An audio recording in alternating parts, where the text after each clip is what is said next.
নমস্কাৰ ফ্ৰেণ্ডছ, আশা কৰোঁ আপোনালোকৰ নিশ্চয় ভাল। ফ্ৰেণ্ডছ, আপুনি নিশ্চয় ছ'চিয়েল মিডিয়াৰ কথা শুনিছে, ছ'চিয়েল মিডিয়া ইনফ্লুৱেঞ্চাৰৰ কথা শুনিছে বা ছ'চিয়েল মিডিয়া ইনফ্লুৱেঞ্চাৰৰ তেওঁলোকৰ নামবিলাক শুনিছে।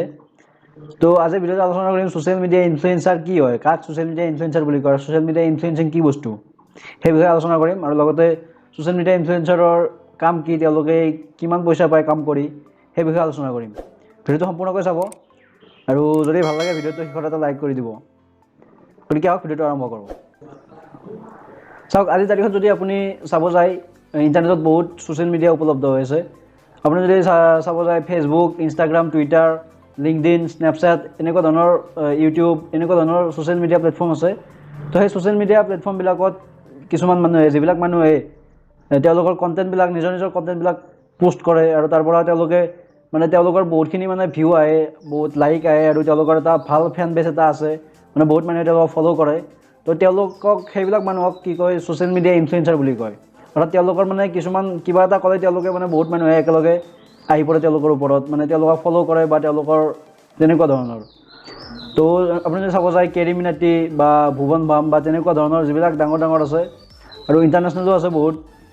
আপুনি যদি চাই পিউডিফাই বা তেনেকুৱা ধৰণৰ, মই ইউটিউবাৰৰ কথা কৈ আছোঁ। একচুৱেলি ইউটিউব বুলি নহয়, ফেচবুকতো আছে আৰু ইনষ্টাগ্ৰামতো বহুত আছে, লেলে পঞ্চ বা তেনেকুৱা ধৰণৰ। তো তেওঁলোকৰ কি হয়, তেওঁলোকে যদি কিবা এটা আপলোড দিয়ে, ভিডিঅ' এটা বা যিকোনো কিবা এটা যদি কয়, পষ্ট এটা কৰে, তেতিয়া বহুত মানুহে তেওঁলোকৰ বহুত মানুহৰ তাত যায় আৰু বহুত মানুহে তেওঁলোকক ফ'ল' কৰে। তো তেওঁলোকক কি হয়, ছ'চিয়েল মিডিয়া ইনফ্লুৱেঞ্চাৰ বুলি কয় তেওঁলোকক। এতিয়া প্ৰশ্ন হ'ল, ছ'চিয়েল মিডিয়া ইনফ্লুৱেঞ্চাৰ সকলোৱে হ'ব পাৰে নেকি? অৰ্থাৎ কিছুমান নিৰ্দিষ্ট মানুহে হ'ব পাৰে নে সকলোবিলাক মানুহে ছ'চিয়েল মিডিয়া ইনফ্লুৱেঞ্চাৰ হ'ব পাৰে? তো ইয়াৰ উত্তৰ হ'ল হয়, সকলোৱে পাৰে হ'ব। সকলোৱে কি, আপুনি যদি ছ'চিয়েল মিডিয়া ইনফ্লুৱেঞ্চাৰ হ'ব বিচাৰে আপুনিও হ'ব পাৰে, কিন্তু তাৰ কাৰণে আপুনি কষ্ট কৰিব লাগিব আৰু তাৰ কাৰণে আপোনাৰ ধৈৰ্যৰ বহুত প্ৰয়োজন হ'ব। তো ছ'চিয়েল মিডিয়া ইনফ্লুৱেঞ্চাৰ হ'বৰ কাৰণে কি কোৱালিটি লাগে?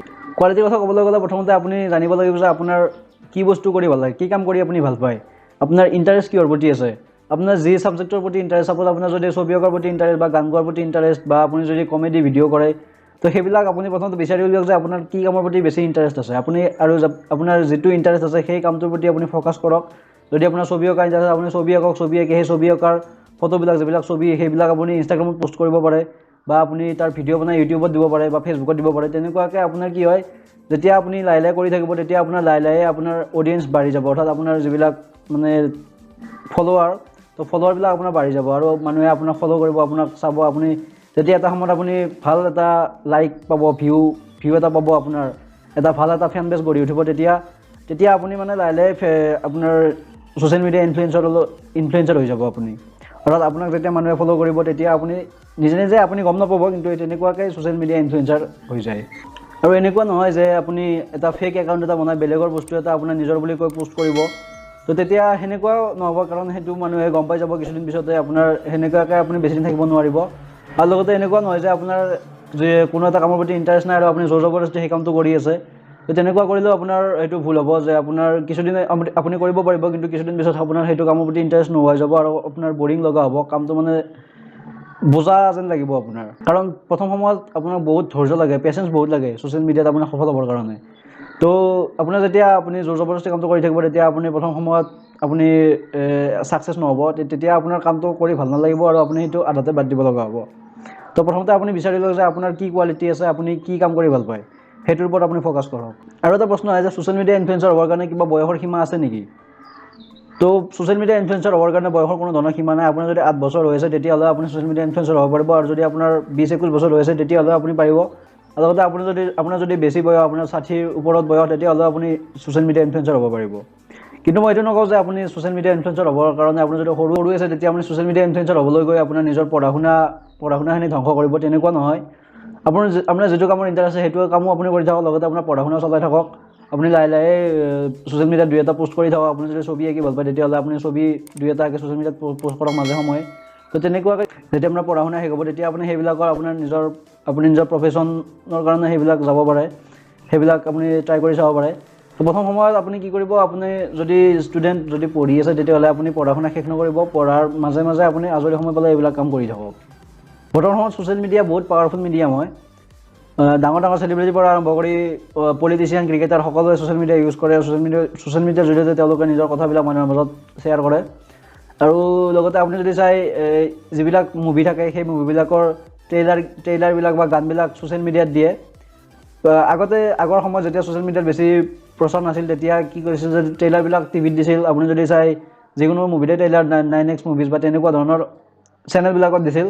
তো আজিকালি চেনেলবিলাকতো দিয়ে, কিন্তু মানুহে টিভিতকৈ ছ'চিয়েল মিডিয়া বেছি ইউজ কৰে। সেইকাৰণে ছ'চিয়েল মিডিয়াত আগতে মানে বস্তুটো বেছি প্ৰচাৰ হয় আৰু বহুত মানুহে মানে ছ'চিয়েল মিডিয়াত বস্তুটো চায়। তো সেইকাৰণে ছ'চিয়েল মিডিয়া বহুত পাৱাৰফুল হয় আৰু সকলোৱে বৰ্তমান ছ'চিয়েল মিডিয়া ইউজ কৰে। ছ'চিয়েল মিডিয়া ইনফ্লুৱেঞ্চিঙৰ জৰিয়তে আপুনি পইচা উপাৰ্জন কৰিব পাৰে। আপোনাৰ যদি এটা ভাল ফলোয়িং থাকে, আপোনাৰ এটা ভাল যদি ফেন বেছ এটা থাকে, বহুত মানুহে যদি আপোনাক ফ'ল' কৰে, তেতিয়াহ'লে আপুনি তাৰ পৰা পইচা উপাৰ্জন কৰিব পাৰে। যিবিলাক ডাঙৰ ডাঙৰ ছ'চিয়েল মিডিয়া ইনফ্লুৱেঞ্চাৰ আছে তেওঁলোকে মাৰ্কেটিং, এডভাৰটাইজিং এইবিলাকৰ জৰিয়তে পইচা উপাৰ্জন কৰে। আপোনাৰ যেতিয়া যেতিয়া আপোনাৰ ফলোৱাৰ থাকিব, তেতিয়া কি কৰিব, আপোনাৰ তাত মানে কোম্পানীবিলাক আহিব। কোম্পানীবিলাক আহি তেওঁলোকৰ নিজৰ বস্তুবিলাক প্ৰমোট কৰিব, আপোনাৰ দ্বাৰা প্ৰমোট কৰিব বিচাৰিব। তো তেতিয়া কি হয়, তেওঁলোকৰ লাভ হয় যে আপোনাৰ বহুত ফলোৱাৰ আছে, বহুত মানুহে আপোনাক চায়, বহুত মানুহে আপোনাক ফ'ল' কৰে।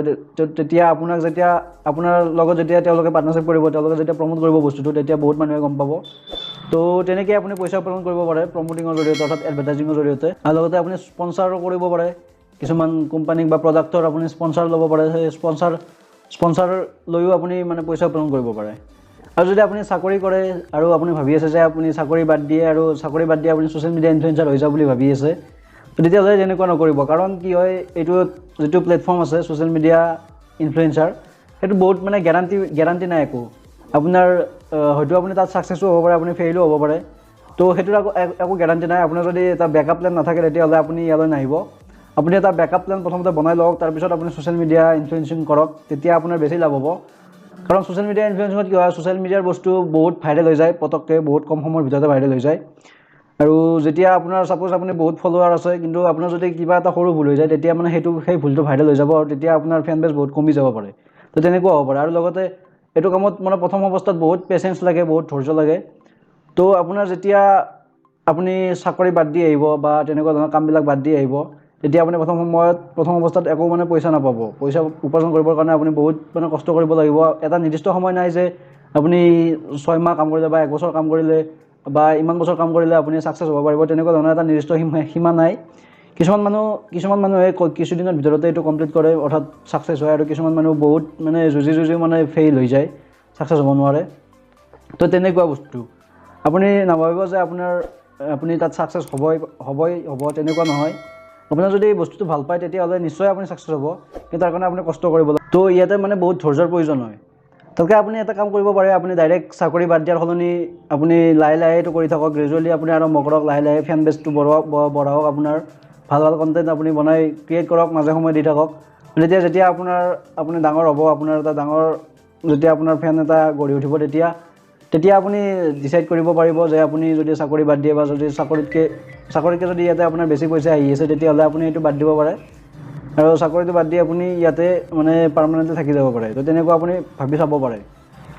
তো মই এইটো কোৱা নাই যে আপুনি চাকৰি কৰাৰ সময়ত ছ'চিয়েল মিডিয়া ইনফ্লুৱেঞ্চাৰ হ'ব নোৱাৰে। আপুনি দুয়োটা কাম একেলগে কৰি থাকিব পাৰে, কিন্তু আপুনি সেইটো ডিচাইড কৰিব যে আপুনি যদি বিচাৰে তেনেহ'লে দুয়োটা কাম কৰি থাকিব পাৰে। আৰু আপুনি যদি নিবিচাৰে, তেতিয়াহ'লে আপুনি যিকোনো এটা ল'ব পাৰে।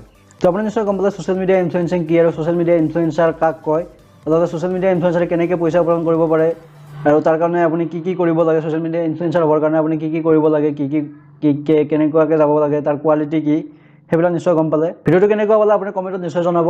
যদি ভিডিঅ'টো ভাল লাগিছে, এটা লাইক কৰি দিব, লগতে ভিডিঅ'টো শ্বেয়াৰ কৰি দিব আপোনাৰ ফ্ৰেণ্ডৰ লগত। আৰু যদি আপুনি মোৰ চেনেলটো নতুনকৈ আহিছে, তেতিয়া চেনেলটো ছাবস্ক্ৰাইব কৰি দিব, কাৰণ মই এনেকুৱা ধৰণৰ ইণ্টাৰেষ্টিং টপিকৰ ওপৰত ভিডিঅ'বিলাক লৈ আহি থাকোঁ। মই লগ পাম আপোনাক এটা নতুন ভিডিঅ'ত। তেতিয়ালৈ গুড বাই।